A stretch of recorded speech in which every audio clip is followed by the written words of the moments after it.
Mohon maaf banget. Soalnya pribadi Vina itu sering minum minuman keras. Ya udah jelas nih kalau katakanlah kalau laporannya Pak Rudiana adalah pembunuhan, udah pasti dong pelaku ini akan dimintai pertanggungjawaban. Ya sudah, digali aja semuanya fakta-fakta yang didapatkan. Tapi kenapa harus ada kisah-kisah yang begini? Kenapa satu itu, kedua olah KP naik lagi waktu ditangkap tanggal 20 tadi kejadian 27, tanggal 31 Agustus itu LP-nya Pak Rudiana jam 18.30. Nah, itu juga kenapa tidak ada pendampingan penasihat hukum. Terus ada padahal ada surat kuasa tanggal 2, terus baru bisa pengacaranya tanggal 16. Lagi-lagi kalau dia meyakini, dia bilang udah dia periksa atas pengakuan orang ini, kenapa nggak dikasih?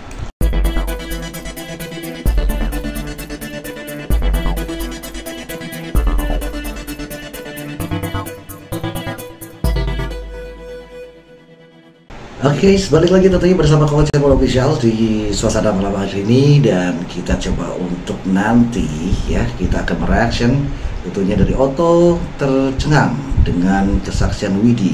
Vina Eki punya geng motor ajak minum. Wah, apa nih minumnya ya? Saya rasa tentunya nanti kita coba untuk kupas tuntas apa dalam isi pembicaraan antara Bang Otto dengan Widi dan Mega. Oke, next video. Yang maksudnya di situ MNM itu. Mohon maaf, MNM itu artinya minum. Oh, jadi saya mau nggak ntar dijemput sama kita minum rame ekstasinya. Ya. Apa yang saudara masukkan artikan di situ? Saudara pahami? MNM itu artinya minum. Kalau ekstasi itu artinya geng motornya dianya. Geng motor ya? Iya. Oh, nama geng motor? Iya. Nama geng motor siapa itu? Eki dan Pina. Oh, nama ekstasi itu adalah salah satu klub motor saat itu mungkin, yang dimana salah satunya yang di klub motor itu adalah Eki, karena memang Vina itu salah satu pacar Eki. Mungkin penyebutan dari Widya bahwa Eki dan juga Vina bersama dengan klub motor, dan Vina mengajak minuman. Namun minuman apa nih akan tahu nanti di penjelasan daripada saat penjelasan dari Widi dan Mega. Apa sih sebenarnya minum-minum itu seperti apa, kebiasaan mereka bertiga seperti apa? Coba ya kita next video. Oh, Eki dan Vina memiliki geng motor, namanya STC. Iya. Jadi di sini kamu diajak oleh Vina untuk minum. Iya. Minum apa ini? Minum apa? Waktu di sini nggak disebut. Kamu sering rupanya minum. Iya. Mohon maaf. Ya. Minum itu artinya minuman keras. Si Pina ngajak Widi. Dari mana kamu tahu itu mau mengajak minum keras? Mohon maaf banget. Soalnya pribadi Vina itu sering minum minuman keras. Sama Widi juga pernah minum? Berdua sama si Mega. Oh, kamu berdua sering minum sama Vina? Iya. Jadi kamu artikan kalau diajak minum itu pasti minuman keras? Iya, Pak. Oh, berarti masa hidupnya ya Vina almarhum pada saat masa hidupnya bertemu tiga nih, Widi, Mega, Vina. Artinya pernah melakukan minuman keras. Yang mungkin dimaksud dengan Widi bahwa Vina pernah sering atau memang pernah minuman bertiga nih, minuman keras. Tapi nggak tahu mereknya apa, dan aku skip aja ya mereknya. Tapi yang jelas penjelasan dari Widya bahwa masa hidupnya Vina itu pernah minum minuman keras, Mega dan juga Widya. Artinya pernah melakukan ya bertiga ini. Oke, jadi kita bisa paham kenapa sih Widya itu berbicara tentang minum minuman keras ya, walaupun di situ tidak disebutkan minum-minuman kan. Minum-minuman apa yang kita cari adalah minum-minuman apa sih sebenarnya. Vina itu mengajakin Widya dan Mega. Ternyata pada saat dijelaskan, dipaparkan oleh Widya bahwa minuman itu minuman keras. Kenapa bisa bicara tentang minuman keras? Karena pernah melakukan ketika pada saat berbicara tentang minum, ya minum-minuman keras katanya. Dan pernah minum juga nih di antara Vina, Mega, dan Widya itu pernah minum bareng. Begitu penjelasannya kawan. Kita next video. Jadi malam itu saudara diajak minum Iya. pada jam 22.14 ini. Iya, Pak. Oh gitu. Jadi dia mengajak kamu itu ke gengnya dia ya, Iya, Pak. ke gengnya si Egi sendiri ya. Iya, Pak. Baik, itu yang urutan 10 ya. Kita tinggalkan dulu ini, nanti lanjut. Download. Oke, begitu katanya minum-minuman keras, diajaknya lah Mega dan juga Widi, diajak almarhum Vina untuk minum minuman keras, katanya seperti itu di jam 22.14. Nah sekarang kawan, ketika jam 22.14 pernyataan dari salah satu saksi bahwa ditemukannya mayat si Eki di 22.30. Bener nggak sih? Kalau ada kesalahan nanti bisa komen di sini ya, bantu menjelaskan pada jam berapa sih sebenarnya mayat dua sejoli itu di flyover ditemukan oleh saksi-saksi yang ada di situ maupun Polsek Talun. Nanti kita sesuaikan berapa sih perbedaan menit daripada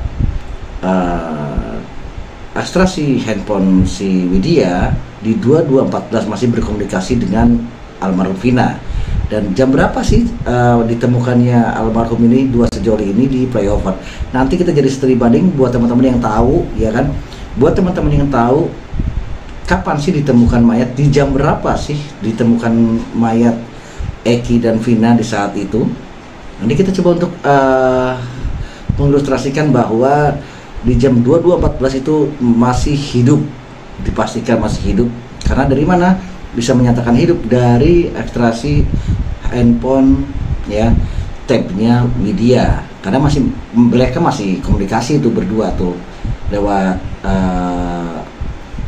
chat ya, lewat chat mereka. Akhirnya kita diketahui pada 22.14 almarhum Vina masih hidup.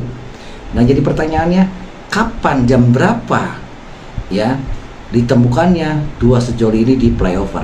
Teman-teman bisa komen di sini ya, ramaikan ya.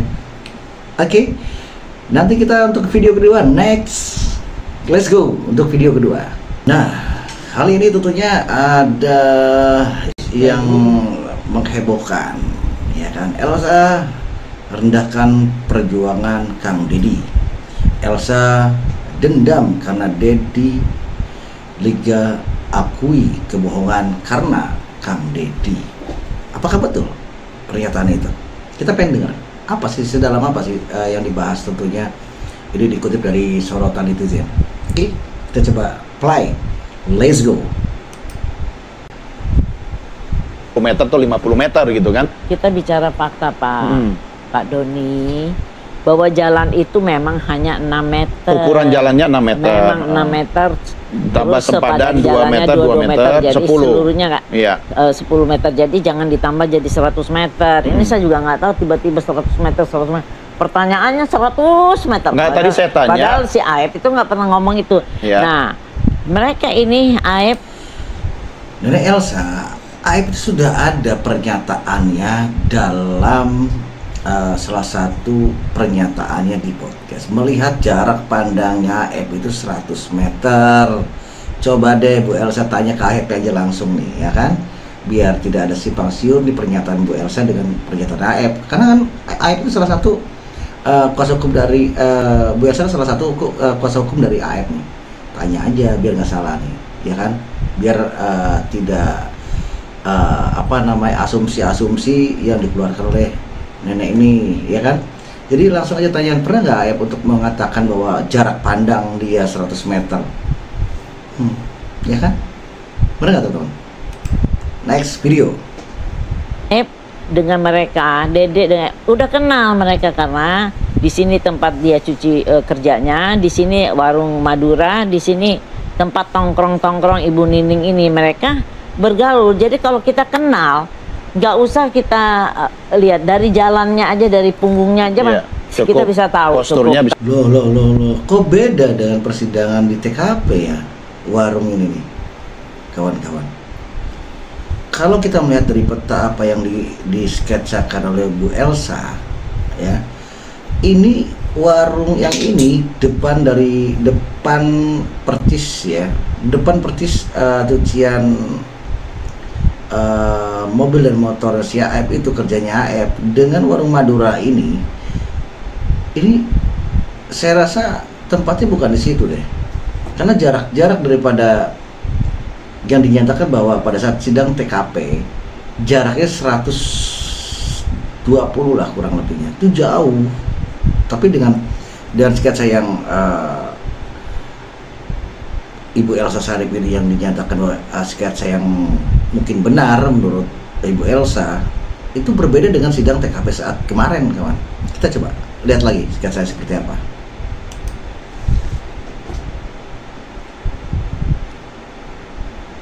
Bisa tahu. Ya. Tapi kan terpidana di persidangan bilang tidak kenal, mengaku tidak kenal. Nah, itu kan boleh aja, kita punya bukti.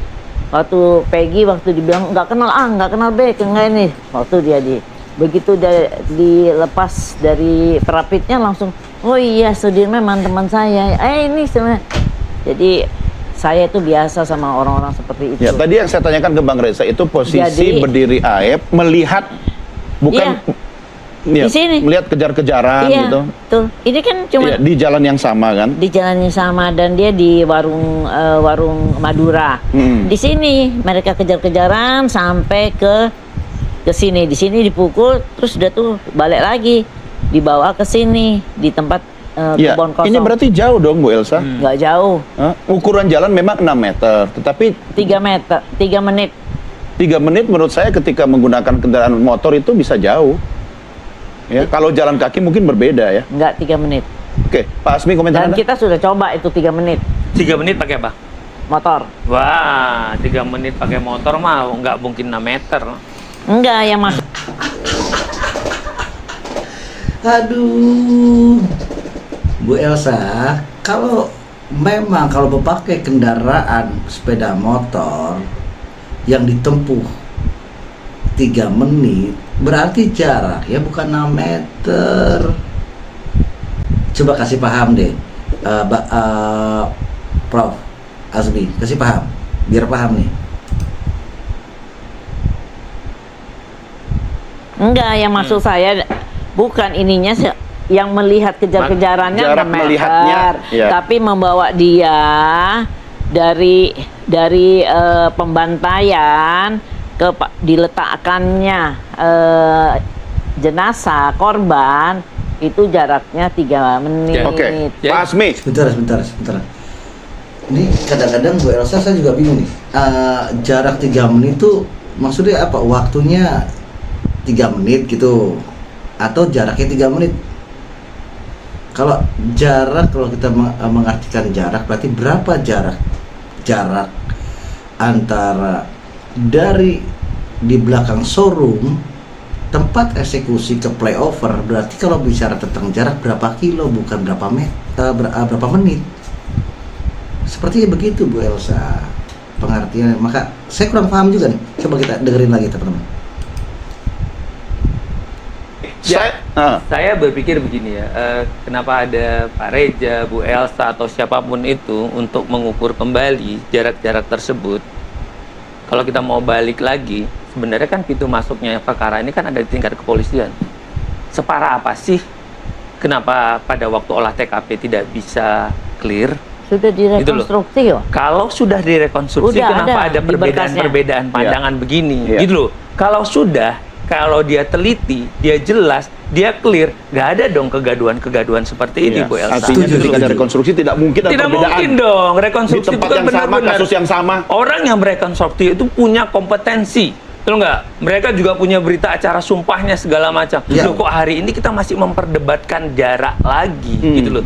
Berarti bisa kita bilang titik awal penyelidikan termasuk olah TKP-nya tidak profesional. Ya, artinya kita Setuju, meributkan setuju. sesuatu yang sebenarnya kunci awalnya di olah TKP kan? Ya, tidak perlu dong kita persoalkan. Itu adalah kira-kira hal yang cukup sederhana di kepolisian.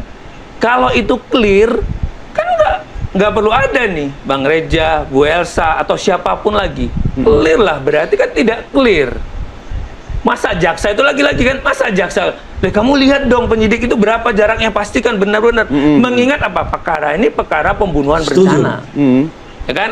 Apa yang dilakukan oleh Pak Rudiana pada waktu itu ada 340, berarti ada rencana, ada gerakan yang bersama, ada niat, ada kesatuan yang bersama. Iya. Berdasarkan itu tentu olah TKP harus Detail lebih dong. detail. Detail. Oke, tahan dulu Bapak Ibu. Saya ajak Anda kita mengingat kembali apa yang disampaikan Aib di persidangan ya. Kita punya data melalui grafis berikut ini pemirsa. Ini adalah keterangan yang disampaikan Aib dalam persidangan.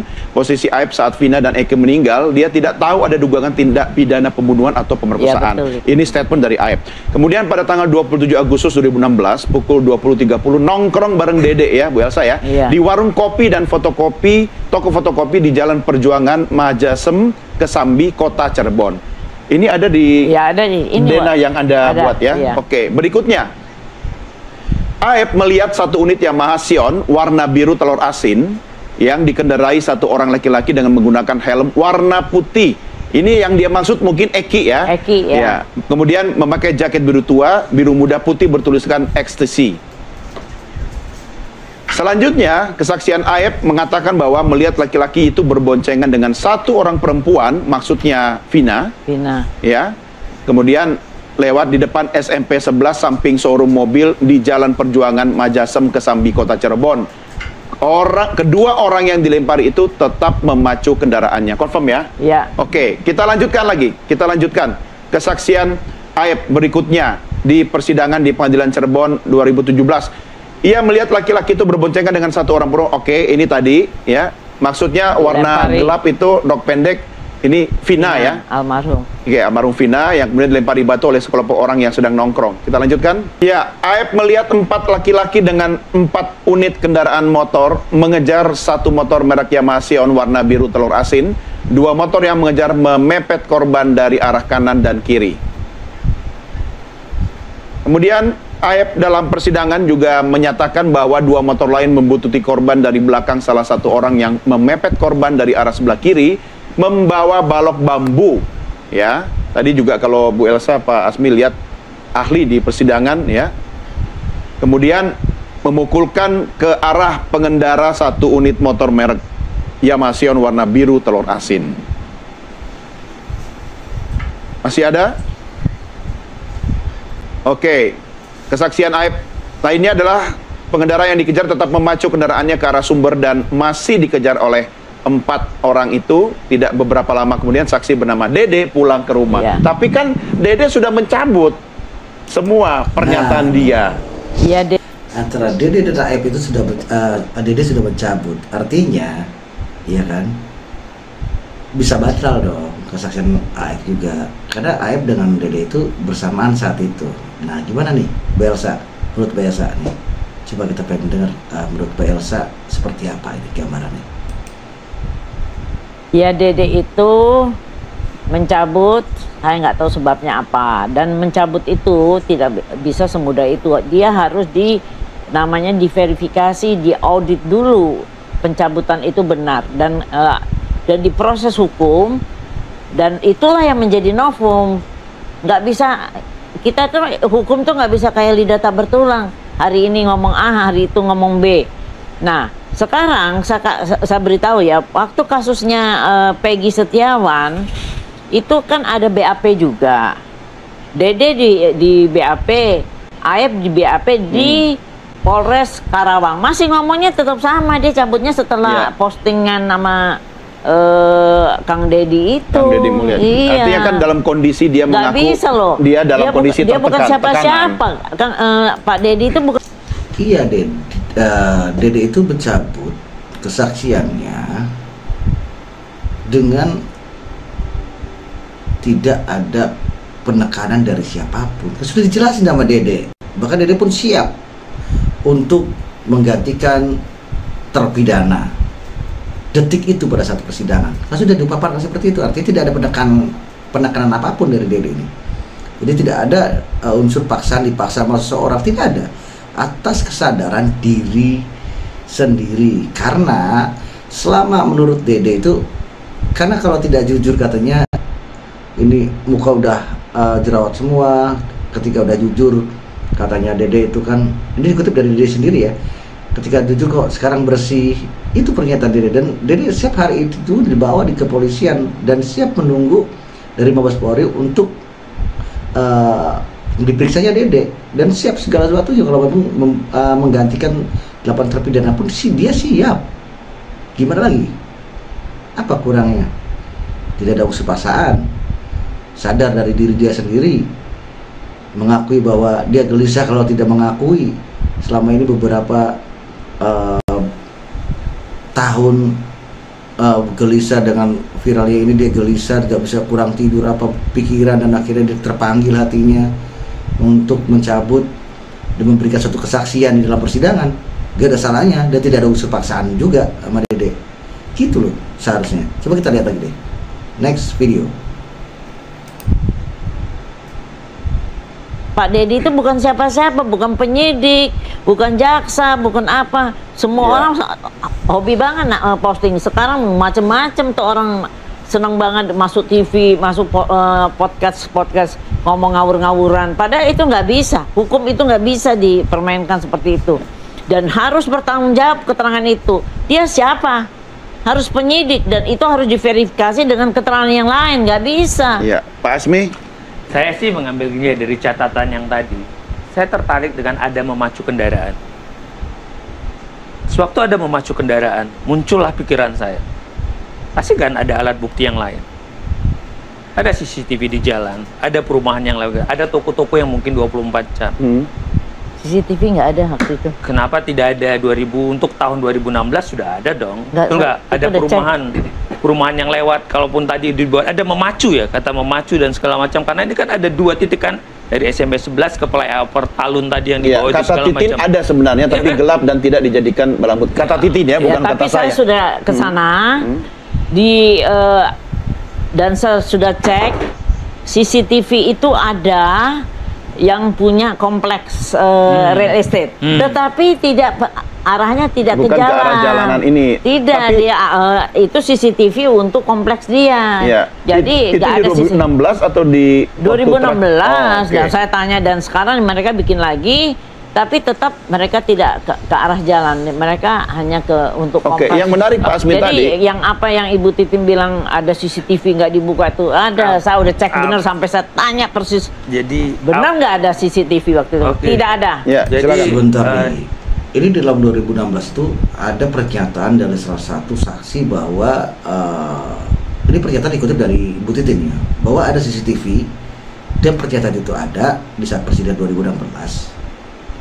Pernyataan Bu Titin itu ada CCTV, beberapa CCTV kalau nggak salah, beberapa CCTV lah ya yang diambil, namun katanya tidak bisa dibuka, gelap, ya kan? Itu pernyataan di 2016, dan nanti komplot dengan Bu Titin. Apakah benar di 2016 itu sudah di dalam persidangan itu ada CCTV yang disebutkan oleh saksi-saksi yang sudah disiapkan di sana? Oke, kita lanjut lagi. Seru nih guys.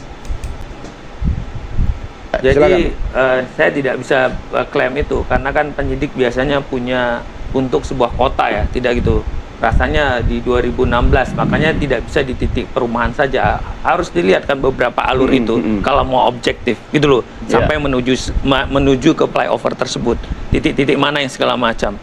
Ini kan juga tidak muncul pada waktu itu, yang seharusnya lagi-lagi penyelidikan melakukan kan, waktu mereka mengumpulkan apa ya, bahan-bahan bukti penyelidikan mereka. Ya, artinya olah TKP yang tidak profesional ini imbasnya kemana-mana begitu kan? Kemana-mana. Itu makanya saya bilang ini sebenarnya adalah dari pintu masuknya saja. Artinya teman-teman bikin lubang sendiri, hari ini masuk ke dalam lubang itu sendiri. Atau kan, mungkin gitu sengaja dibuat kabur olah TKP untuk mengabulkan kasus yang sesungguhnya. patut. Wow, mengaburkan titik olah TKP.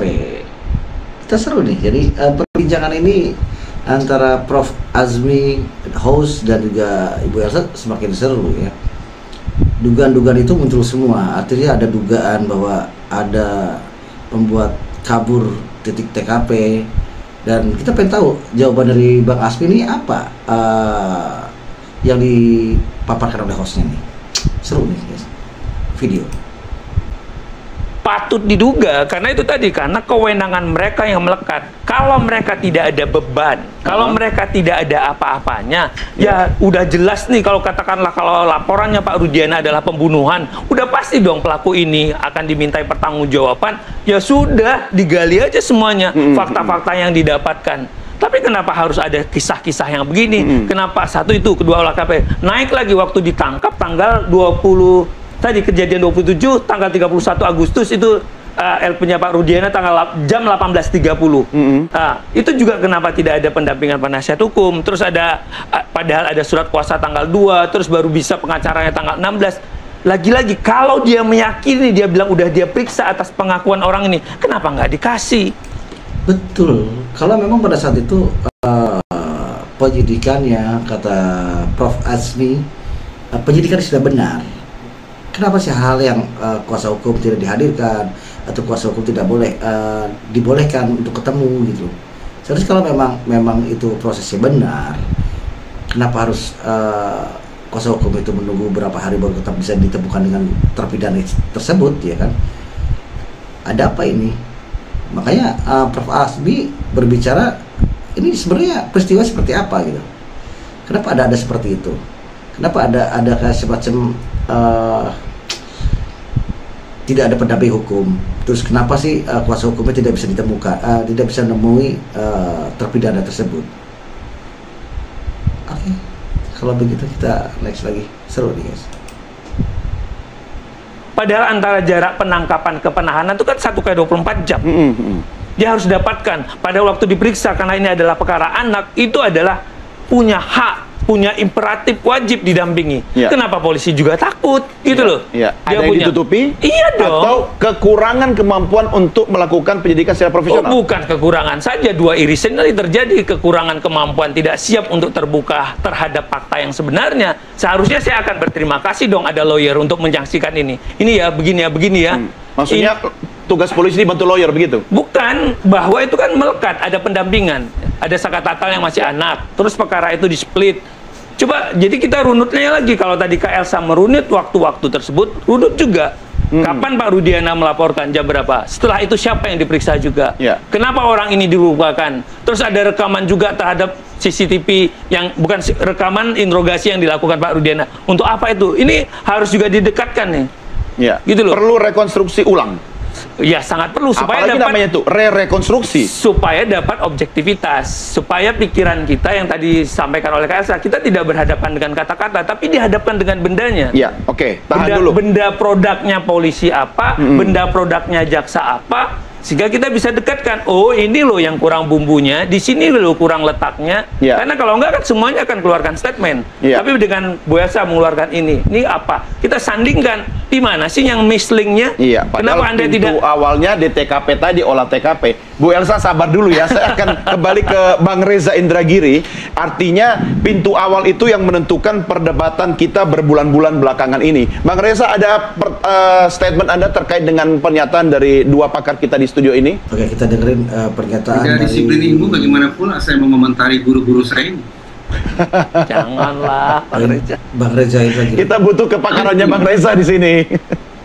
Kalau saya ingin mengatakan begini, saya hanya mencoba konsisten ya, sejak awal mengatakan bahwa ada 1 juta saksi sekalipun, saya tetap dalam posisi pada dasarnya skeptis. Saya tidak mengharamkan yang namanya keterangan saksi. Saya tidak menganggap itu sebagai sesuatu yang harus kita buang atau abaikan, sama sekali tidak. Karena toh keterangan saksi juga merupakan salah satu dari alat bukti. Tetapi riset psikologi forensik sendiri yang menjadi dasar bagi saya untuk mengambil sikap skeptis. Psikologi forensik menyimpulkan barang yang paling potensial mengganggu penegakan hukum, merusak pengungkapan fakta, ya memang keterangan. Ketika memberikan kesaksian di hadapan media tentang apa yang konon dia saksikan pada malam jahanam itu, Aib mengaku bahwa dia dalam keadaan takut. Itu eksplisit dia sebut. Saya takut Nah sekarang kita bayangkan, seseorang dalam kondisi takut, tanpa diinstruksi pun, otak manusia akan berusaha untuk memahami ketakutan itu dengan cara memfragmentasi dan mendistorsi ingatan. Bagaimana peristiwa yang menakutkan itu dipecah-pecah, dibelokkan ke sana kemari agar tidak lagi diingat oleh si pemilik otak tersebut. Berarti hitung-hitungan di atas kertas izinkan saya untuk semakin skeptis dengan apa yang dikatakan oleh AF. Tidak hanya faktor situasi yang menurut saya terlalu gelap dan terlalu jauh, tapi ini bisa diuji. Sementara dari sudut pandang psikologi, kondisi batin AF tidak memungkinkan otaknya untuk menyimpan ingatan tentang pengalaman traumatis itu untuk waktu yang panjang. Karena situasi itu diakui oleh AF sendiri sebagai situasi yang membuat dia takut. Tingkat akurasi ingatan orang yang dalam kondisi takut berdasarkan studi rendah.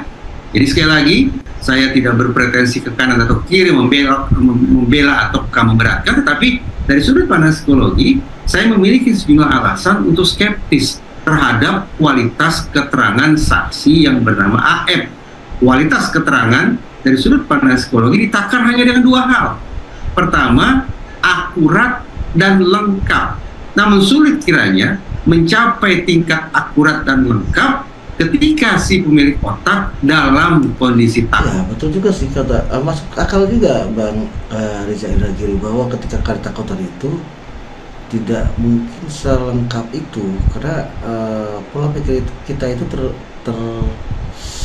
terbatas karena ada ketakutan sehingga was-was, dan kita nggak sempat berpikir jernih untuk mengingat semua peristiwa. Betul juga Bang Indra ini. Keren Bang. Keren Bang Reza. Kita lanjutin kawan. Isi takut. Ya, pasti kita hormati statement dari Bang Reza terkait dengan kepakaran Anda di bidang psikologi forensik. Tapi ada satu hal yang mungkin saya ingin tanyakan, agak keluar sedikit dari keahlian Anda Bang Reza. Apakah memungkinkan seseorang yang sudah menyaksikan peristiwa bertahun-tahun lamanya dipanggil ingatannya kembali melalui sebuah mekanisme atau tools atau apapun? Saya tidak tahu apakah dengan hipnosis atau dengan mekanisme yang lain, sehingga hal-hal yang tadi Anda katakan itu bisa dibangun kembali, dikonstruksikan kembali sesuai kejadian yang terjadi. Bagaimana? Anggaplah ada, tapi sekali lagi saya tidak memiliki perbendaharaan hasil studi, bacaan yang mendukung asumsi itu. Referensi yang saya punya, perbendaharaan studi yang saya baca, mengharuskan saya untuk mengatakan saya skeptis terhadap keterangan saksi. Ya. Itu dia. Gitu guys, jadi pemaparan Bang Reza Indragiri itu jelas. Ketika ada di bawah tekanan itu, ingatan kita tuh pasti, kita sebagai orang awam di dunia forensik ya jelas dengan adanya di bawah tekanan itu kita tidak berpikir dengan jernih, tidak tenang, pasti berpikirnya rasa ketakutan itu akan timbul lebih besar dan melupakan, ada beberapa detik lupa untuk peristiwanya. Mungkin gitu teman-teman. Jadi hal ini bisa jadi pengalaman kita bahwa jangan pernah untuk takut untuk menyatakan segala sesuatu yang kebenaran ketika itu memang kita merasakan dan juga kita melihat sesuatu yang memang terjadi dengan sejujur-jujurnya. Baik kawan, tentunya terima kasih semuanya dengan reaction ini. Mudah-mudahan bisa menjadikan satu inspirasi buat teman-teman, bisa menjadikan satu pengalaman, ya bisa menjadi satu pelajaran buat kita semua. Dan tentunya terima kasih buat teman-teman yang sudah stay terus di Koko Cirebon Official. Tentunya langsung saja kita pamit undur diri di hadapan Anda. Koko Cirebon yang bertugas tentunya pamit undur diri di hadapan Anda dengan akhir kata wassalamualaikum warahmatullahi wabarakatuh. Jangan lupa gunakan akal sehat kita.